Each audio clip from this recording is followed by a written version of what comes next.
안녕하세요. 8월 10일 화요일 새벽 예배를 하나님께 올려드립니다. 기도하십니다. 좋으신 주님 감사합니다. 매일 새벽마다 만나와 같은 은혜를 베푸심을 감사합니다. 말씀을 통하여 사도 바울이 걸어간 길을, 사도들이 믿음의 길을 갔던 것들을 돌이켜보며 우리도 그와 같이 살기를 소망하여 말씀을 묵상하고 있습니다.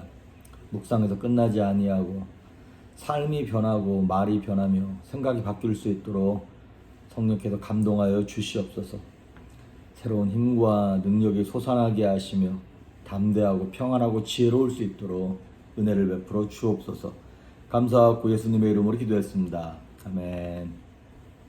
예찬송가 347장, 새찬송가 212장, 겸손히 주를 섬길 때 찬양하십니다. 겸손히 주를 섬길 때 괴로운 일이 많으라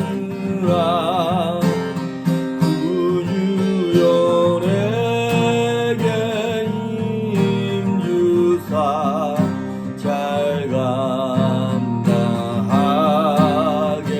하소서. 인자한 말을 가지고 사랑을 감화시키며 갈 길을 잃은 무리를 잘 인도하게 하소서. 구주의 귀한 인내를 깨달아 알게 하시고 굳건한 믿음 주셔서 늘 승리하게 하소서. 장래의 영광 비추사 소망이 되게 하시며 구주와 함께 살면서 참 평강 얻게 하소서.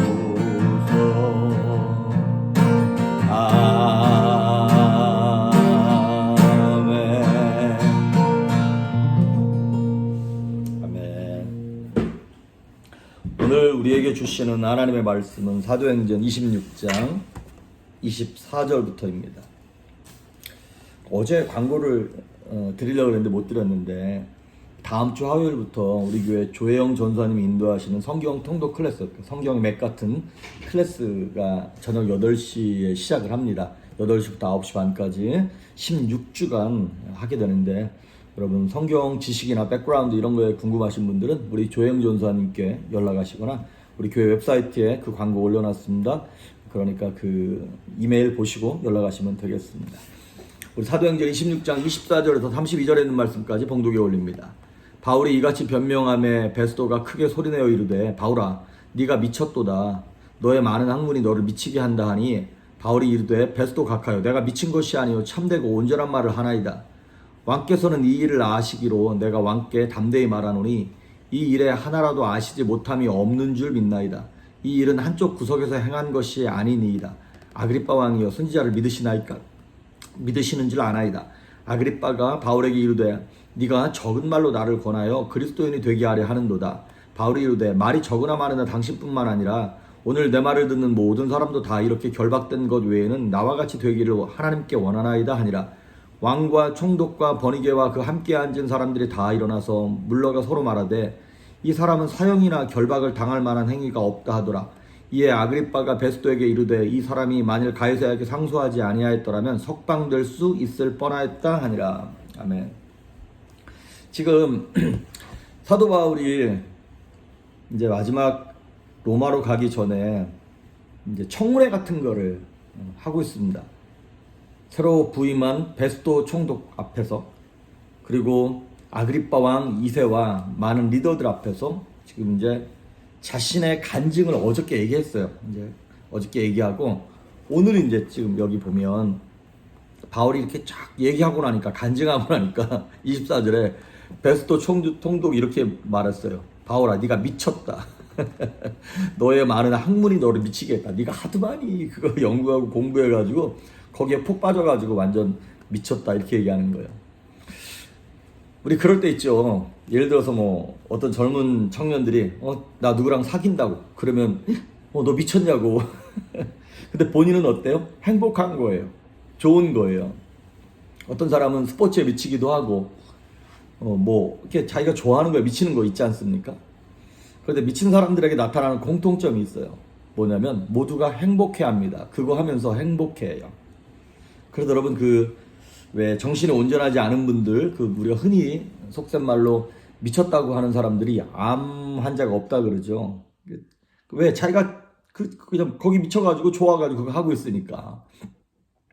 우리가 스트레스 받는 이유는 사실 온전한 제대로 된 것에 미치지 않았기 때문에 세상 것들로부터 우리가 많은 스트레스를 받는 것 같습니다. 그런데 마귀가 유혹하는 게 이거예요. 그 옳은 것에, 바른 것에 미치지 못하도록 엉뚱한 것에 미치게 하는 거예요. 근데 또 왜 뭐 스포츠나 술이나 드라마나 쇼핑이나 이런 거에 미쳐서 날뛰게 한다든가, 만약에 그런 것에 미치지 않고 이렇게 그러고 있으면 이렇게 얘기하는 거죠. 우리가 만약에 예수에 미치고 복음에 미쳐 있으면, 야, 적당히 해라. 뭘 그렇게 미친 사람처럼 하냐는 것이죠. 예수 믿는 것도 적당히 믿어야지. 그런데 우리는 모두가 다 하나님께 미친 사람들이고 은혜에 미친 사람들이죠. 나라에다가 세금 내는 것도 힘든데 11조를 또 교회 갖다 낸다? 그것도 모자라서 주일원금, 감사원금, 선교원금 이런 걸 또 따로 떼서 드린다? 미친 거예요. 그러니까 그 사람이 제일 중요하게 생각하는 거, 일반적으로는 세상에서 돈이죠. 내 돈이 어디 가느냐에 따라서 그 사람의 관심사가 있는 거거든요. 그런데 묻지도 따지지도 아니하고 10분의 1을 하나님께 드린다? 미친 거예요, 이미 사실은. 그러니까 베스토가 바울을 봤을 때 너 미쳤다 라고 평가한 것은, 말은 좀 거칠긴 하지만 제대로 평가한 거예요. 그래서 25절에 바울이 이르되 베스토 각하여 내가 미친 것이 아니요 참되고 온전한 말을 하지 않습니까? 그러니까 미친 사람들은 횡설수설을 하는데 나는 그렇게 말하는 게 아니지 않습니까? 그러니까 베스토랑 얘기를 하니까 이게 말이 안 통하잖아요. 베스토는 못 알아듣는 거예요, 영적인 것에 대해서. 그러니까 바로 26절에 바울이 왕께서는, 이거 누구예요? 아그리빠 2세. 예수님도요, 이게 말이 안 통하면 진리에 대해서 말씀 안 하셨어요. 그러니까 말이 통하는 사람하고만. 그러니까 바울이 베스토랑 몇 마디 해보더니 너하고는 아니다. 그러니까 바로 옆에 있는 아그리빠에게 이렇게 얘기해요. 26절. 왕께서는 이 일을 아시기로. 왜? 유대인의 왕이니까. 그리고 뭐 이런 성전을 책임지고 있고, 유대인은 수호자 같은 역할을 겉모양으로 하고 있지 않습니까? 왕께서는 이 일을 아시기로 내가 왕께 담대히 말하노니 이 일에 하나라도 아시지 못함이 없는 줄 믿나이다. 이 일은 한쪽 구석에서 행한 것이 아닙니다. 지금 내가 이렇게 예수님을 전하고 부활을 전하고 하는 것은 내가 지어낸 것도 아니고 어떤 이스라엘의 한쪽 구석에서 몰래 아무도 모르게 일어난 일이 아니라, 이거는 모두가 잘 알고 있는, 단지 몇 년 전에 일어났던 현실 아닙니까? 당신도 이거 알고 있지 않습니까? 지금 이렇게 딱 도발하기 시작하는 거예요. 그랬더니 27절 아그리빠 왕이여 선지자를 믿으시나이까? 믿으시는 줄 아나이다. 사도 바울이 진짜 이 사람 똑똑한 사람이에요. 그 왕이 피해갈 수 없는 질문을 딱 했어요. 뭐라고 질문했냐면, 선지자를 믿지요? 자, 지금 이 아그리빠 왕이요, 이거 예스도 못하고 노도 못하는 그러한 장면입니다. 만약에 난 선지자를 안 믿는다, 그러면 유대인의 왕이 될 수 없어요.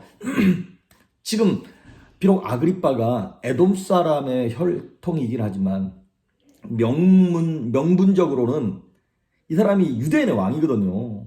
그러니까 선지자를 안 믿는다 그러면 유대인의 왕이 될 수도 없고 성전의 수호자가 될 수도 없는 거죠. 만약에 난 선지자를 믿는다 이렇게 얘기하면, 선지자들이 예언한 메시아가 예수임을 이게 사도 바울과 얘기하면서 이렇게 인정하는 그런 트랩에 빠지는 거거든요. 그러니까 지금 이 아그리파 2대 입장에서는 되게 난처한 질문을 딱 받아서 당황한 거죠. 근데 사도 바울이 거기서 그 사람을 당황하는 데서 몰아붙이고 끝나는지 아니하고 피할 길을 줍니다. 당신도 믿으시는 줄 압니다. 이렇게 딱 얘기했어요. 그랬더니 28절 아그리빠가 바울에게 이르되 네가 적은 말로 나를 권하여 그리스도인이 되게 하려 하는도다. 짧은 시간 안에 나를 전도해가지고 예수 믿게 하려 그래? 지금 당황함을 느낀 왕이 빠르게 손절하는 거예요. 그러니까 이 사람이 머리가 굉장히 잘 돌아가는 그 교묘하게 이런 위기를 빠져나가는 정치적인 감각이 있는 사람인 거죠. 네가 나를 적은 말로 지금 그리스도인 만들려고 지금 이러고 있냐?